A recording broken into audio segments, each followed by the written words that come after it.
Hi, this is Llyn Hunter, Llynhuntr, storyboard artist for animation and illustrator. I'm coming here today drawing a Batsquatch. This is a piece I'm doing for a friend, and this is the thumbnail I did for it. So you can see I did a really quick thumbnail in pencil, and then this is the pencil composition for it. I did this beforehand without you guys just because what I want to do today, while I am drawing my Batsquatch, is I want to talk to you about something that's been driving me nuts, and I hope that it's been driving you nuts too on the internet, which is the introduction of the current computer software AIs that have been recently scraping the internet of all of our artwork and using them to teach themselves new programs in order to create artwork by just asking it to do so through prompts, which wouldn't be so bad if the fact that they hired artists to make their databases to create those prompts, but they didn't. They basically went and had the capacity to scrape the entire internet of all of our artwork. And what most people don't realize is most of the artwork on the internet is actually copywritten, that it does belong to somebody. And we all know if you put your artwork out on there on the internet, the standard line is, if it's out there, somebody's going to steal it, which is why, I'm doing these videos so that I'm hoping that you're getting them for free and you're learning something. And, maybe sometime I might be able to be monetized if I get, noticed enough. But that's not the point. I really like the idea of having an audience, having you here, and that you're learning something maybe by watching me. And if I eventually get paid for it, that would be nice. But I've been doing art and being a professional since I was 12 years old. I am currently 62. That means I've been doing, Lord, art for close to 40 years, something like that. I started my mother was a silversmith, and she made jewelry from seashells and beads. And this was the 70s, and I helped her out, and I would make necklaces with those materials as well. And whenever she sold one of the necklaces, she'd pay me for it. So I was paid as an artist from a very early age. And the thing is that I would like to see other artists be able to make a living at what they do, at what they love. Maybe sometime in the future, probably by the time I'm dead, we all will not have to work to make a living anymore, but that isn't the case at the moment. And I would like to know that there are some people out there who this is not just a passion. And I know some of you, art is a passion, and you can't make a living at it, or it's not feasible, or some other reason. But the thing is that anybody who's watching this probably would love to, if they don't already, make art, make their living, put the roof over their heads, and just draw all day long. That's my passion. That's my love. If I don't get to draw at least 3 days in a row, I will go insane. It's kind of, that's our love and our lust. People who want to learn how to draw better, you want to be able to take the thing that's from inside your head and put it down on paper, or on the computer for that matter, now that we have those tools. But what I want to talk about is my transition and how many times I've had to change over the years, being a professional artist. Like I said, I started out, very young. And I wanted to be a marine biologist before I wanted to be an artist, because I didn't think you could make a living being an artist. My mom was a craftswoman. She was more of a hobbyist than a businesswoman. She was a little bit of both. But she didn't make her full income she had a shell shop at one point where she sold her jewelry and her shells. And she probably could have made a full-time living at that. She kind of did for a while after she divorced my dad. But the thing is that I went around as a kid at a lot of art shows, and I always thought that, okay, you can't make a living doing drawing or painting. But as I saw what it was like to be the life of a scientist wasn't that great either. And I thought, okay, how do I do this? How do I make a living at art? How do I get to be paid to do what I love doing all day long? And what I did was I got into graphic art. Everything needed to be printed at the time. And so at the time, I started volunteering at Associated Graphics and Advertising and the Arizona State University's student body advertising agency. I volunteered production work. I did what used to be called paste up. Before we had computers that could do that stuff, you used to have to use rubber cement or wax, and you would have to cut out pieces of type and paste them onto a paste up board for printing. And then they'd take it to a camera. You'd paste all your stuff up on a whiteboard, and they'd take whatever you wanted to have printed, and they would transfer it to film, and the film then would be transferred to plates that would be transferred to a printing press. So you had to know all kinds of technical information and processes in order to get things made up for print. So I learned all that stuff. I learned about printing. I learned about how to set up things for printing. And I, at a very early age, primarily because everybody left the office, Arizona State was one of those commuter schools, and all of a sudden I was art director at the tender age of 19 for Arizona State University's student advertising agencies department. I was the art director, and I learned about making posters and flyers and like I said, advertisements for magazines and what have you for the student union.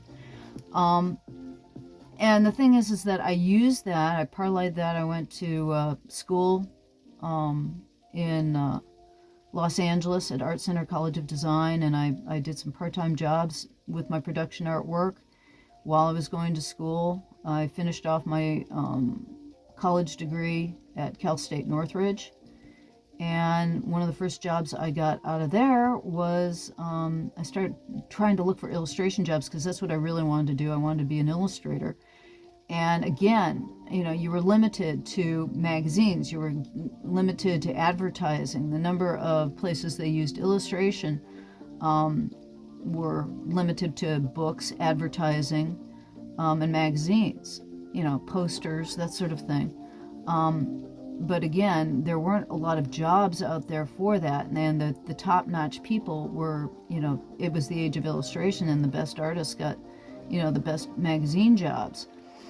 So in the meantime, I did, like I said, production work. And I ended up getting a job as a graphic artist for the Los Angeles Zoo, a long drawn-out story that I won't go into now. And at the time, we didn't get... I should say, it went from the Los Angeles Zoo, and I became an art director for Frank Schaefer Publications. And when I became an art director for Frank Schaefer Publications, that was when about the time, it was around 1987, that Illustrator came into existence. The Mac, it was the first time they got Macs for our editorial department. And Illustrator had just come into existence. Photoshop was still a ways off. And the editors started using Illustrator for their mock-ups for camera work, for printing. So the thing is that this is 1987. I mean, this is not that long ago. We were just getting computers for design work and graphic work. So that's when I started having to augment my skills for computer. And around 1987, around that same time, I got to be a freelance illustrator for about 3 years or so, and was doing coloring books for Dover Publications and doing lots of educational work. And I was doing primarily stuff for textbooks and bulletin board sets and things like that. And it just didn't pay enough. I had to work my brains out in order to make a living. And I wanted to get into something that I could have a 9-to-5 job, quote unquote, and maybe get some better pay. And I tripped into storyboarding for animation. It was, again, another long drawn-out story, which is really cool, that I'll go into one day. But that's not what I'm here to talk about. I just want to talk about kind of the transitions from one thing to another. And I went into storyboarding for animation around 1990. And for 10 years, we were working on paper. It was, Lord, I had a good time. We were working on Ingram animation paper over at Disney. Oh, Lord, they printed our storyboards on that paper, and it was heaven to draw on. Oh, I swear, whipped cream, man. Drawing on Ingram storyboard paper or Ingram animation paper is the best in the world. It's heaven. And when I couldn't get Ingram, I would use color Xerox paper for my storyboarding. But I had about 10 years like that. And around about 2000, Photoshop really started coming into its own. It was around Photoshop 4 or 5. It became a really good program. I got my first Mac.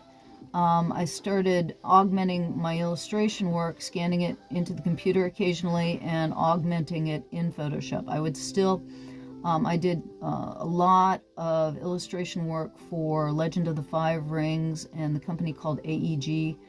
I did a lot of work on a game called Warlord. This is when collectible trading cards were and collectible trading card games were at their height. And I did a lot of illustration work for that. And the internet still hadn't quite come into its own. Cell phones were not, were just coming into their own around, I think it was like around, 2005, 2008, somewhere around there, where we really got the smartphone. So the internet was just beginning to grow. When I had my first website, I couldn't get anybody to come to it just because there was a lot of people still were not on the internet.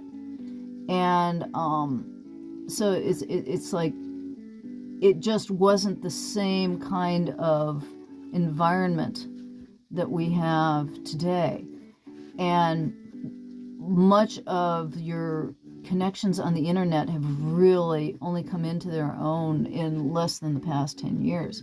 Now, they're coming up to, got Storyboard Pro, got to be big in my industry around 2008. And at that point, before that point, there were still a lot of storyboards being done on paper. But by around 2008, thanks to Disney, because Disney was like one of the first studios to adopt it, everybody else was adopting Storyboard Pro too. And the program was crud for drawing. Most people, what they did to make it work was you would draw, and still a lot of people do, draw in Photoshop and then transfer your Photoshop drawings into Storyboard Pro, because Storyboard Pro didn't come into its own until around 2016, 2017. It still had a lot of problems. When it got to be about Storyboard Pro 6.5 was when it really became a halfway decent program to use. Previous to that, everybody was doing Photoshop and importing into Storyboard Pro. It's now Storyboard Pro 20. And it cracks me up. They went from Storyboard 7 to 20. And I'm going, okay, how do you guys figure you're going from 7 to 20? It was weird. But anyways, that's neither here nor there. We're talking about where we're going now with this AI situation. So I've had to adapt all the way along. I mean, it's like I really, you can tell, I'm drawing for you on, this is Arches basically it's 140-pound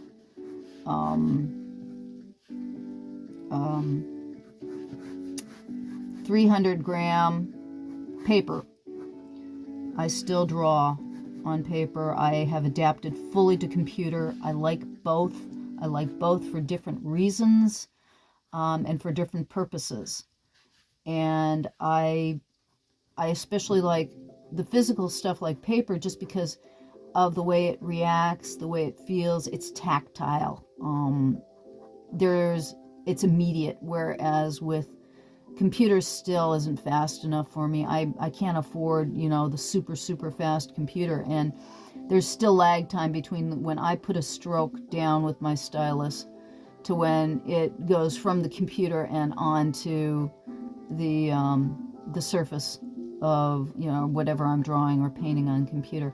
And I don't care what anybody says, I can feel the lag time, and it might be because I'm that fast, because I've had to learn to be fast because of my profession. If you're a storyboard artist, you have to turn it around, especially if you are for TV. I mean, it's not so bad if you're working for features, but I'm a television storyboard artist, and I've worked primarily for TV. I've done some features, but when it comes to what I do, I usually am given a script, and I've got to turn around usually around 11 minutes of storyboard in about a month's time, sometimes a little longer, sometimes a little less. It all depends on the studio and the job.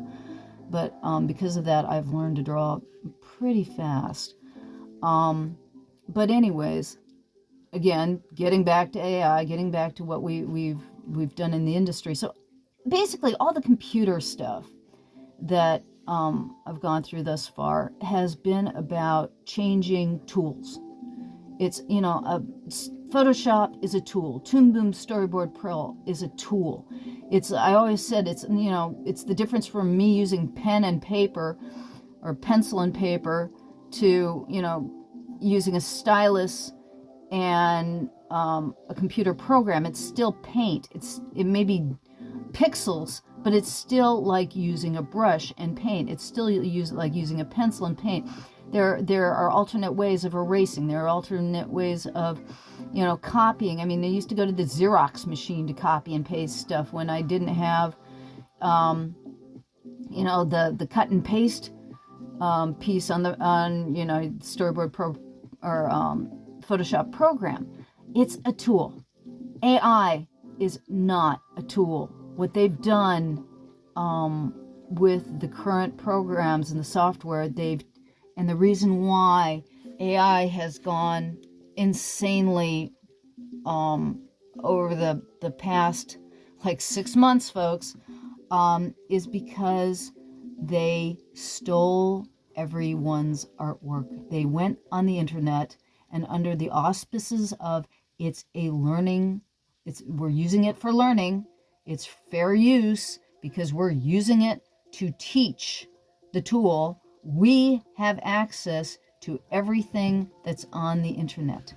And the reason why this is not fair use is because, let's face it, all of us who put out artwork on the internet know it's going to get stolen. I mean, if that's the way your attitude should be. The moment you put anything out on the internet, it's stolen, period. That's what it is. We know that, but we know it's only going to be by a limited number of people, or we could find the people who stole it and make them take it down, or you could sue them because there were just a limited number of people who would possibly take your art. So we put it up there under the auspices of we needed publicity, because in this day and age, you are no one unless you have a presence on the internet. You can't be found. It's not like I'm going to be able to sell my paintings to the local environment. I still have most of my paintings from the days when I was doing card art, because there is a limited audience that wants that kind of work once I've finished it. So it's not like you're going to be able to find the audience like you have on the internet. So you're willing to put out those pieces of your art on the internet to gain an audience. You're willing to put your work out there on the internet and possibly have it stolen because that's where the people go and look at art these days. It's not like everybody's going to museums or everybody's going to art shows or everybody's going to art fairs. They're on the internet, and that's where people can make a living by selling their work. And in the past, I would say 5 to 10 years, people have been able to do that between YouTube, between Etsy, even everybody's own small websites. People are actually able to make a decent living as artists because they've been able to put their work out there. Now, AI comes along and says, okay, I've got a database that I'm teaching my computer how to use art. So I can go all over the frickin' internet and take everybody's work to teach my computer. But a computer is not a human. And all of a sudden, it's got access to all the art that's ever done. And it's got the capacity to alter that art in a way that no human brain has ever been able to do it. It's like some of the arguments are, well, artists look at others' work. Like I'm heavily influenced by Maurice Sendak. I'm heavily influenced by Alphonse Mucha. I'm heavily influenced by Chuck Jones. Okay, but when I do my work, you see those artists in my work, but you don't see their work. You see the influence of that work in my work. And this is not the same thing of what those computers have done. On top of this, okay, people are saying, okay, fine, but big companies will not use AIs in that way because they're worried about the fact that, hey, they have used the copyright art to steal things. And here's my response to that. I worked for Disney, I've worked for Warner Brothers, I've worked for Universal. They own everything that I've ever done. They have a bank of art that they can rely on that they could feed to their own AIs. I mean, Disney started using Toon Boom Storyboard Pro, and that's why we all use Toon Boom Storyboard Pro. Disney will get its own AI, and it'll feed every single piece of artwork it's ever had into its own AI. And guess what?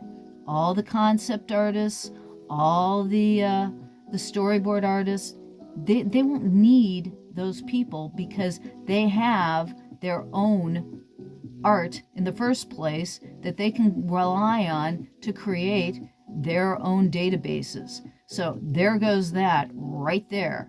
And they'll be able to make all their movies and all their artwork and all their stuff without the use of as many artists as they are now. The whole point is, too, is that, yeah, they'll want something new and fresh. They'll hire one artist to come up with a few concepts, import that into its AI, use their AI's past databases to make it look more Disney-esque than that, and then they'll have something fresh and new, and they've only used one artist to do that. One of the things that I've experienced this at is, like, if you go out even now and you go to the store and you buy something with an image of Scooby-Doo on it, it's the same image all over the place. They'll use it, for air fresheners. They'll use it for a towel. You'll see the licensed Scooby-Doo image, and only one artist has created that Scooby-Doo image. I mean, that sort of thing's going on right now. They didn't have to hire a bunch of different artists to do that.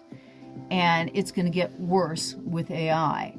So it's the biggest problem that I can see in the future is that they just aren't going to need as many artists.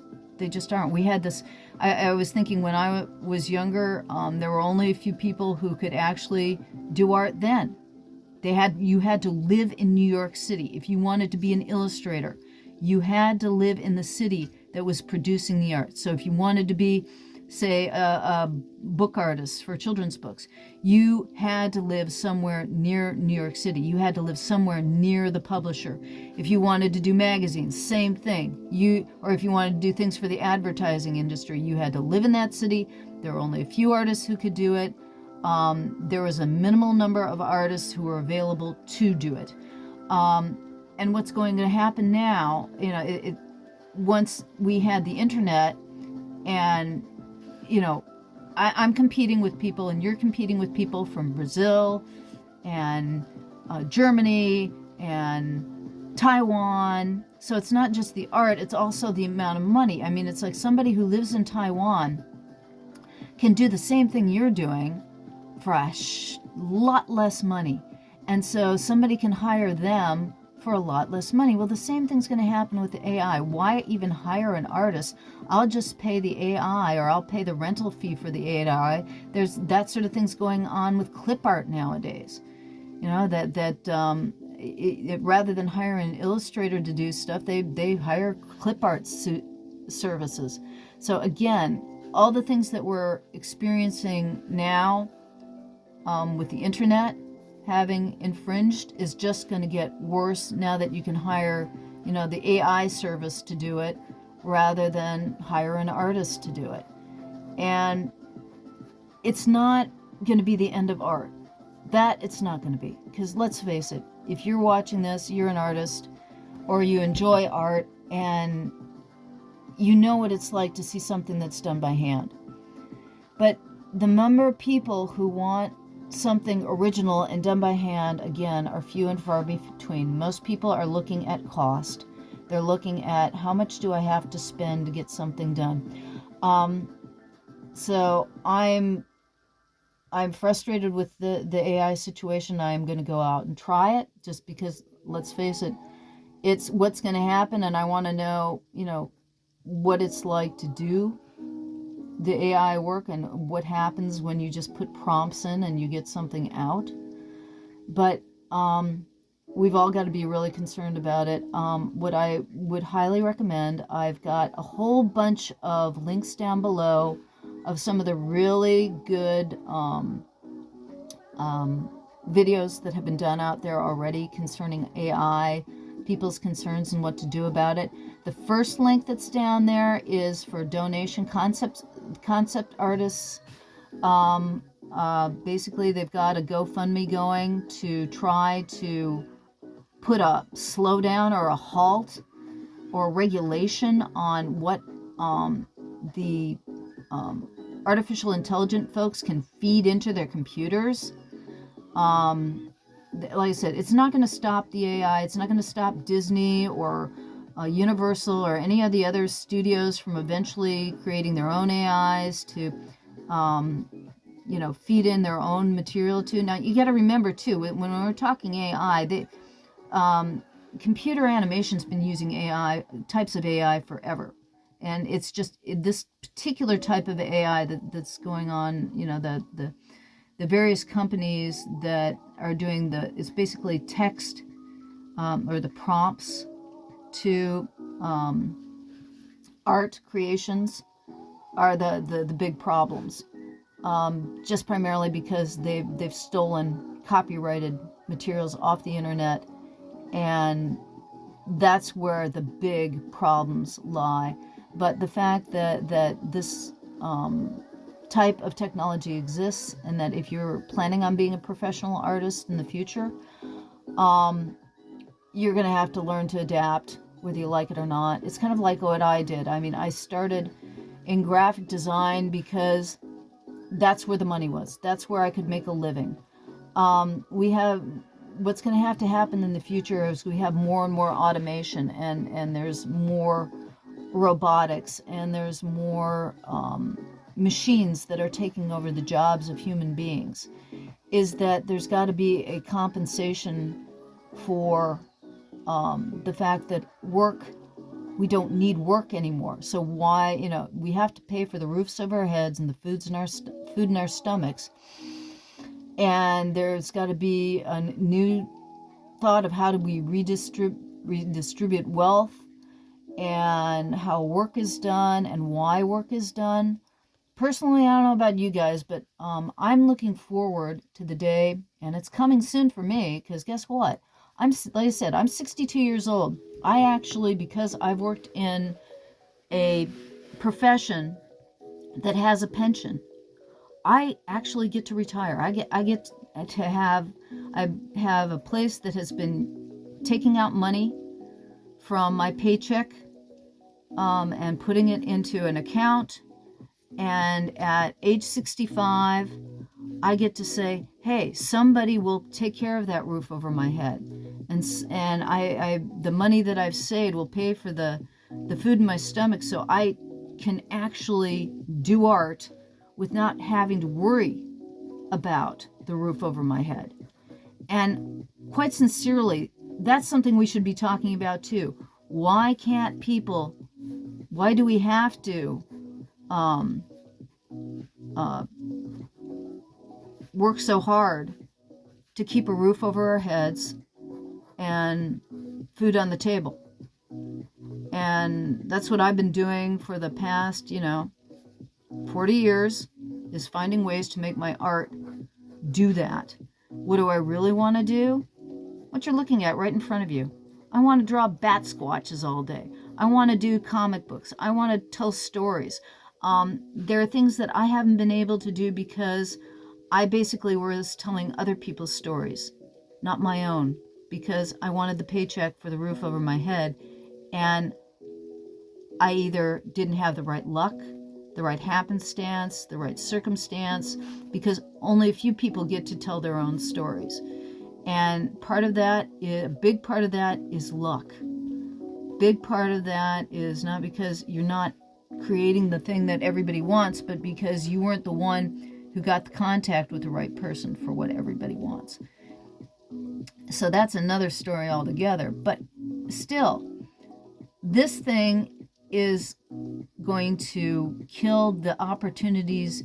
It's going to make your luck a whole lot harder to get, because it's the thing that creates the luck, not you. And that's it for now. Please look at the links that I put down below if you want to know more about getting more educated about AIs on the internet, seeing what other people have said about what's going on. Donate to concept artists to find ways of regulating the AI so it quits stealing.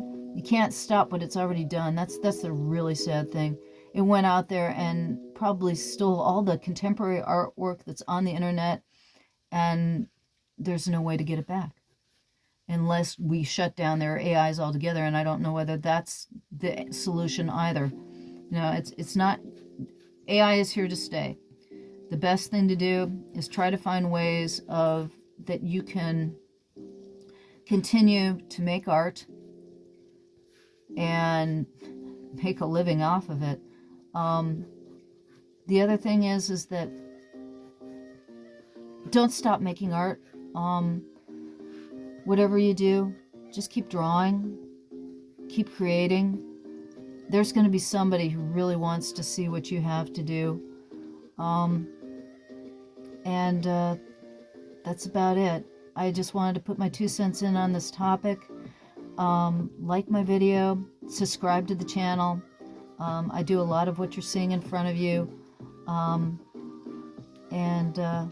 Thanks for stopping by. Sorry to be, put out, something that's relatively negative, but I think everybody's got to be aware of what's going to be coming down the pike. It's looking scary to me. I'm on the downside of existence. I'm looking at, I want to be creating as much as I can before I leave, and educating any of you guys as much as I can before I go. Like I said, I'm 62. I might have another 40 years left if I'm lucky. And I'm going to use every dang day drawing my brains out. And I hope you do too. So anyways, thanks again for stopping by. Like I said, make sure to look at the videos that I put down there. Okay?